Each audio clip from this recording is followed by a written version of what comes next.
Fala nação, e aí, como é que vocês estão? Jamekinari, sejam muito bem-vindos ao Game React. Cara, eu tô trazendo um canal totalmente diferente do que vocês conhecem aqui no Game React real. Hoje eu não tô trazendo react de anime, nem de zoeira anime, nem de vídeos engraçados. Tô trazendo algo interessante que espero que vocês gostem de verdade. Que é um canal que eu acompanho muito, real, no off, esse é um canal que eu acompanho muito mesmo. Que é o canal do Eurofoot, que também é o Bitfoot, que é, esqueci o nome dele, mano. O cara é mó resenha. Então tô trazendo esse vídeo sempre para diversificar um pouco do conteúdo do canal, certo? Em questão de reacts em si. Bom, mas o vídeo que ele tá trazendo pra gente é 5 jogadores de futebol polêmicos. Então espero que vocês gostem de verdade. Eu acho que a grande maioria que me acompanha, a galera que vê anime, mas não sei se curte futebol. Espero que curte, que futebol também é da hora. Ok? Então, esse é o vídeo, espero que vocês já gostem. Vamos reagir juntos, vamos assistir, vamos achar o que a gente vai gostar. Então, é isso. Então já se inscreve, deixa o like no vídeo, ativa o sininho e partiu. O futebol é capaz de criar personagens e figuras inesquecíveis pelo que eles fazem dentro de campo, mas alguns também pelo extra. Uns caras que aparecem muito com declarações polêmicas, tretas e momentos explosivos. Tipo, então esses são 5 caras aí bem polêmicos do futebol europeu. Vamos começar então com o Roy Keane, que é tipo assim, emblemático quando a gente fala de jogadores polêmicos, né? Capitão do Manchester United durante parte da era Sir Alex Ferguson, o meio-campista irlandês carregava aquela fama de ser um jogador durão, sério e carrancudo. Uma das mais famosas polêmicas da carreira é a treta que ele teve com o Alf Inge Haaland, exatamente o pai do Haaland, né? Quando o Roy Keane quase chegou a acabar com a carreira do norueguês. Tudo começou em 1997, quando em uma partida entre Leeds e Manchester United, o Roy foi dar uma entrada no Haaland, mas acabou levando a pior e ele mesmo se machucou. Nisso, o Haaland ficou puto e foi ali acusar o Roy Keane de estar fingindo uma lesão, supostamente para fugir da falta cometida, sendo que na verdade, o Roy Keane rompeu os ligamentos do joelho e chegaria a ficar 1 ano fora dos gramados. Esse aí é todo o contexto pro que veio depois, né? A voadora criminosa que o Roy Keane cometeria em 2001, alguns anos depois, forma de vingança contra o Alf Inge Haaland. Obviamente, o irlandês foi imediatamente expulso, suspenso por mais partidas e ainda multado depois disso. Até porque, sinceramente, a punição justa era ele sair dali direto pra delegacia, né? Mas se liga, inicialmente ele foi punido em apenas 5.000 libras e 3 jogos. Meio que uma piada pelo nível de violência, né? Ainda mais se tu perceber que recentemente o Casemiro tomou uma punição semelhante por algo muito menos grave, né? E de acordo com a autobiografia do Roy Keane, ele não se arrepende. Ele me irritou abrindo a boca. Ele era um idiota absoluto para jogar contra. Eu queria pegá-lo e mostrar pra ele o que estava acontecendo. Não me arrependo disso, mas eu não queria machucá-lo. Depois dessa declaração, o Keane foi multado em mais 150.000 libras por basicamente falar que tinha premeditado o ataque, né? Uma outra situação dentro de campo aconteceu em 1995. Na época, o atual técnico da Inglaterra, o Southgate, jogava pelo Crystal Palace e enfrentou o Manchester United na semifinal da FA Cup. E tem um lance em que o Southgate dá uma espécie de tesoura no Roy Keane, né? E o irlandês, então, devolve com um pisão lá naquele lugar, né? Muitos anos depois, em 2013, os dois se encontraram, agora trabalhando juntos como comentaristas. E ao falarem sobre um lance, o Southgate deu uma zoada. Esse é o pior ataque que vi em uma semifinal desde que o Roy tentou me castrar no Villa Park há cerca de 15 anos. Sinceramente, se deixar, a gente fica o dia inteiro falando de polêmicas do Roy Keane, né? Quando, por exemplo, ele tretou com o técnico da seleção da Irlanda logo antes da Copa de 2002 e acabou sendo mandado pra casa. Mas a coisa foi feia, tá? E supostamente o Roy Keane teria mandado o técnico enfiar a taça da Copa do Mundo lá naquele lugar, tá? Coisa assim, baixíssimo nível mesmo. Mas um caso que não pode ficar de fora foi a despedida do Keane do Manchester United. O time perdeu de 4-1 pro Middlesbrough e o Roy atacou todos os jogadores do time em uma entrevista pra TV do clube. E, em especial, fez uma crítica ao Rio Ferdinand, zagueirão. Só porque você recebe 120.000 libras por semana e joga bem por 20 minutos contra o Tottenham, você se considera uma super estrela. Sobrou até pro Tottenham do nada, irmão. Eu não estou suportando mais. Coitados. Eu estou no limite, Brasil. De acordo com o próprio Wayne Rooney, na época os jogadores do United tiveram que segurar o Ferguson, que tava possesso com essa fala aí, e foi pra cima do Roy Keane. E a partir daí não teve mais clima, né? E a relação do clube com o Roy Keane chegou ao fim. Tiveram um encerramento de contrato ali, um acordo mútuo e uma multazinha de 5.000 libras. Agora a questão do Roy Keane é que ele não teve a despedida que merecia, porque, pô, o bicho tava toda hora caçando problema, né, cara? Toda hora caçando treta, é complicado. E pros que amam a série Ted Lasso, faço como eu, a figura do Roy Keane serviu de inspiração pro icônico personagem Roy Kent, que tem um nome super parecido e na série também é durão, digamos assim. O gigante Ibrahimovic era conhecido por sua habilidade acima da média dentro do campo, né? E também pelas declarações que ele costumava dar. Era um cara que não deixava de falar aquilo que ele pensava e ainda por cima criou uma espécie de personalidade aí pública, né? Onde se tornou uma figura mitológica do futebol por falar muita besteira, provocar muito, em declarações que acabaram ficando como marca registrada dele, né? Uma dessas foi com o técnico Pep Guardiola no Barcelona, em meados de 2009, na mesma época que o Ibra jogava pelo clube catalão. A relação entre os dois não era das melhores, principalmente porque o Ibra acreditava que não foi bem aproveitado durante o comando do Pep. Inclusive, essa má relação que eles tiveram fez com que o Ibra ficasse apenas um ano jogando na Espanha, né? Uma temporadinha. E ele passou o resto da vida falando mal do Guardiola em todas as ocasiões que ele podia, né? Mas em 2018 ele disse o seguinte: quando me compram uma Ferrari. E quando se tem uma Ferrari, se abastece com combustível premium, vai pra estrada e pisa no acelerador. Guardiola abasteceu a Ferrari com diesel e deu apenas uma volta pelo campo. Se era isso que ele queria, deveria ter comprado um Fiat. E como eu falei, esse climinha tenso entre esses dois permanece até hoje, né? Recentemente, numa entrevista aí falando sobre o Haaland, ele disse que o sucesso do Haalandinho aí no City dependeria do ego do Guardiola, se o Guardiola estivesse disposto a deixar o Haaland brilhar ou não, sacou? Aí ele mandou mal porque o Haaland tá jogando um absurdo no City. Em 2018, o Ibrahimovic chegou aí jogar na MLS, no LA Galaxy, ainda na flor da idade, um bebê, né? E logo na sua chegada, ele foi perguntado sobre qual seria o impacto da sua presença lá na MLS. Se tivesse vindo para a MLS 10 anos antes, agora eu seria presidente dos Estados Unidos. E depois, então, de revelar que não continuaria jogando lá no Galaxy e voltaria pra Itália, pro Milan, ele postou o seguinte: eu vim, eu vi, eu conquistei. Para os torcedores, vocês queriam Zlatan? Eu lhes dei Zlatan. De nada. A história continua.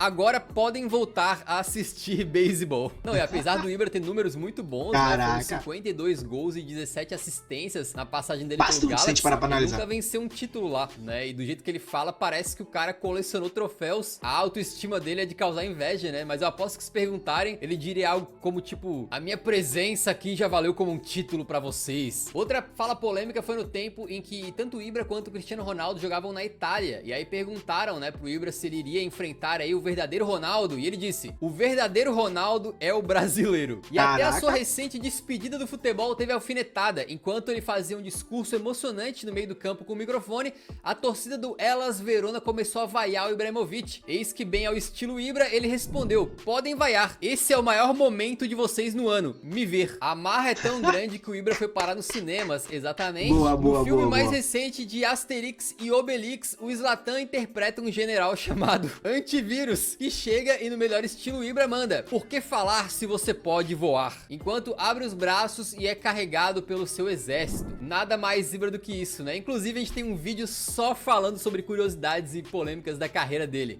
Vale a pena dar uma assistida porque o Ibra, além de um puta jogador, era um baita entretenimento, né? Outro nome aqui nessa lista é o Mário Balotelli, um cara que, assim, a gente sabe que ele era talentoso, mas acabou ficando marcado muitas vezes mais por polêmicas extracampo. Quem chegou a acompanhar o auge do Balotelli sabe que ele tinha um temperamento daqueles que era capaz de arranjar treta até com a parede assim na frente dele, né? E são várias histórias absurdas que tem daquela época, né? Desde brigas em campo até a brilhante ideia de soltar fogos de artifício dentro do seu próprio banheiro. E algumas dessas polêmicas dele envolvem o Roberto Mancini, técnico do City de 2009 a 2013, né? Então ele treinou o Balotelli. Uma das mais memoráveis aconteceu num amistoso de pré-temporada em que o City enfrentava o LA Galaxy. O Balotelli recebeu uma bola perfeita que não só deixou ele de frente pro gol, mas também deu uma opção de passe pro Dzeko marcar o dele. Era uma daquelas chances que, pô, só se esforçando muito pra perder, né? E daí o Balota simplesmente tentou fazer uma graça e apostou em um gol de calcanhar, que acabou indo pra fora. Cara, a reação do Dzeko é hilária, né? Ele ficou incrédulo com o que tinha acabado de ver. Aquilo ali ficou marcado como um grande desrespeito, né? E os torcedores lá dos Estados Unidos começaram a vaiar o Balô. E aí, poucos minutos depois, o Mancini resolveu tirar ele de campo. Quando saiu, obviamente, o Balotelli saiu discutindo com o próprio técnico. O Mário era tão lendário que, tipo assim, se ele marcasse um gol normal, ninguém ia lembrar. Mas agora ele perdeu o gol daquela maneira e a gente tá anos depois falando sobre isso, né? Assim, em defesa do Balotelli, ele disse que ouviu um apito vindo das arquibancadas jogadas, achou que ele tava impedido ou que o jogo tinha parado e aí fez uma graça qualquer, entendeu? Ou seja, em teoria não foi maluquice pura, mas a verdade a gente não vai saber. E de acordo com o próprio Roberto Mancini, o comportamento do Balotelli causava muitos problemas lá dentro do City. Na época, chegaram a viralizar fotos em que o Mancini tá basicamente segurando o Balotelli quase como se eles estivessem brigando. Em um treino, eu disse para os jogadores não fazerem carrinhos idiotas no clichê, porque ele estava voltando de lesão. E então, Mário fez uma falta forte nele. Fiquei furioso. Mas antes de jogar na Inglaterra, ainda na Inter de Milão de José Mourinho, rolavam essas histórias engraçadíssimas aí do Balota. O Mourinho mesmo chegou a declarar que ele poderia escrever um livro inteirinho de comédia sobre a época do Balotelli aí com ele. Uma história que ele contou foi que na Champions League de 2009, a Inter enfrentou o Rubin Kazan e para essa partida os dois principais jogadores de ataque, o Eto'o e o Milito, não podiam jogar, restando apenas o Balotelli que tomou um cartão amarelo com 20 minutos de jogo. Eu disse a ele, Mário, não posso tirá-lo de campo, não tenho atacantes no banco, então não toque em ninguém e jogue apenas com a bola. Se perdermos a bola, não reaja. Se alguém te provocar, não reaja. Se o árbitro cometer um erro, não reaja. Aos 46 minutos, bum, cartão vermelho pro Balota. Mas o momento mais icônico de todos é a celebração do Why Always Me? Por que sempre eu? Que rolou aí quando o City estraçalhou o United num clássico 6-1 com 2 gols do Balotelli. Ele se sentia muito perseguido, né? Mas de fato o Balotelli ficou marcado aí por esses momentos conturbados e é certamente um grande exemplo quando a gente ele fala seria um grande atacante, caótico, porém, não seria deixa de muito. ficar uma pontinha de tristeza lá no fundo da alma, porque a gente sabe que talento ele tinha pra ter conseguido coisas muito mais grandiosas em campo, né? O francês Eric Cantona, que é outra lenda do Manchester United, não fica muito pra trás não, hein? O rei Cantona entregava muito dentro de campo, mas também era um cara lotado de polêmicas o tempo todo. Não à toa ele ficou conhecido como o grande bad boy da Premier League e como uma grande lenda do jogo e ídolo lá dos Red Devils. Só que as polêmicas começaram antes mesmo de ele se transferir pro time do Alex Ferguson. Foi lá no país natal do Cantona, a França, né? Jogando pelo Auxerre, que era o time que revelou ele, já dava pra ver que o cara tinha um temperamento diferenciado. Em 1987, ele foi multado simplesmente porque deu um soco na cara do goleiro da França na época, o Bruno Martini. E como já dizia o ditado, daqui pra frente é só pra baixo. No ano seguinte, chegou a ser suspenso por 2 meses depois de um golpe brutal em um jogador do Nantes, que, pelo amor, cara, dali era pra cadeia direto, né? E nesse mesmo ano, ainda chamou o Henry Michel, que era técnico da seleção francesa, de saco de bosta. Isso porque ele não tinha sido convocado, né? E aí depois ele acabou sofrendo uma punição e ficou 1 ano longe da seleção francesa. O que ele tinha de talento em campo, ele também tinha de talento pra arranjar treta, tá? Esse é só o começo. Em 1991, 1 ano antes de ir pro Manchester United, o Cantona simplesmente jogou uma bola no árbitro, depois de se irritar com uma decisão dele, né? E aí recebeu uma punição de 4 jogos suspenso. Beleza, só que a punição foi aumentada pra 8, porque ele xingou os membros do comitê disciplinar francês de idiotas. Ele tava tão puto que chegou a anunciar sua aposentadoria logo depois. Isso com 24 anos, tá? Só que aí, graças ao Michel Platini, que deu um lero ali na orelha dele, né? Ele acabou revertendo essa decisão e foi jogar então no Leeds da Inglaterra. Depois ele vai pro Manchester United, onde se tornou a lenda que virou, né? E foi lá que ele promoveu a maior polêmica de todas na carreira. Durante um jogo contra o Crystal Palace, o Cantona foi expulso depois de uma entrada e quando deixava o gramado, foi xingado por um torcedor rival. Sem nem pensar 2 vezes, o Cantona lançou uma voadora no estilo Kung Fu no torcedor, que é lembrada até hoje. Depois disso, ele levou 9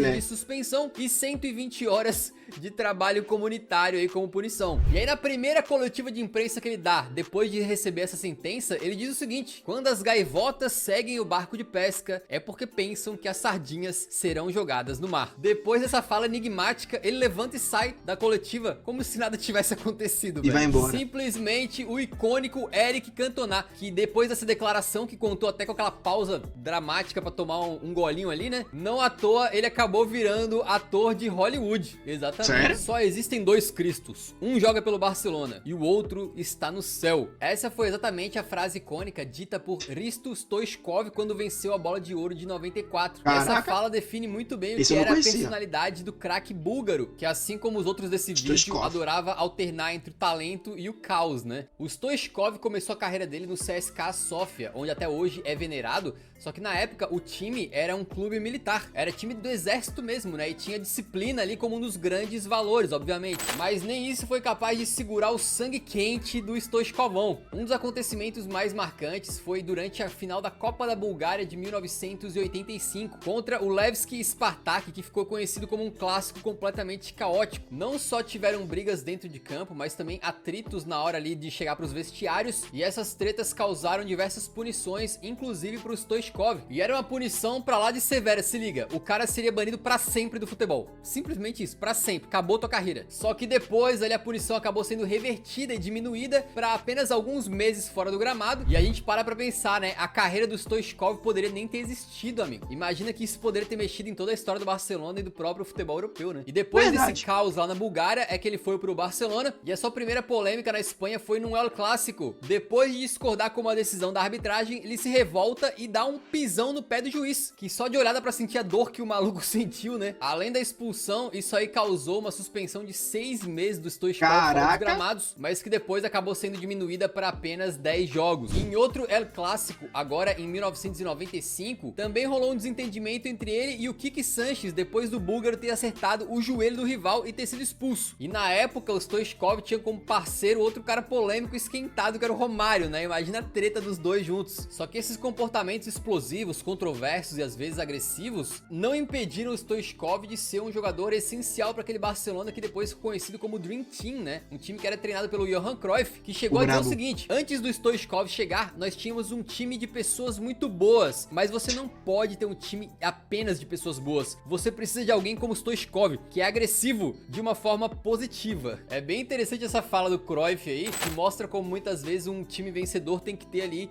uma mistura, né, de temperamentos, de estilos. E o curioso é que o Stoichkov hoje em dia não só é amigo do Quique Sánchez, né, mas também do próprio árbitro que ele deu o pisão naquela vez, lembra? E o árbitro assim que se faz amigos. Teve sorte de conhecer não só um jogador com um temperamento explosivo, mas de uma excelente e generosa pessoa. Tem mais uma porrada de jogadores que acumularam polêmicas na carreira, né? A gente poderia também falar do Maradona, do Romário, entre outros. Mas terminamos por aqui. Qual foi o jogador mais polêmico que você já viu? Deixa um like antes de sair do vídeo que a gente...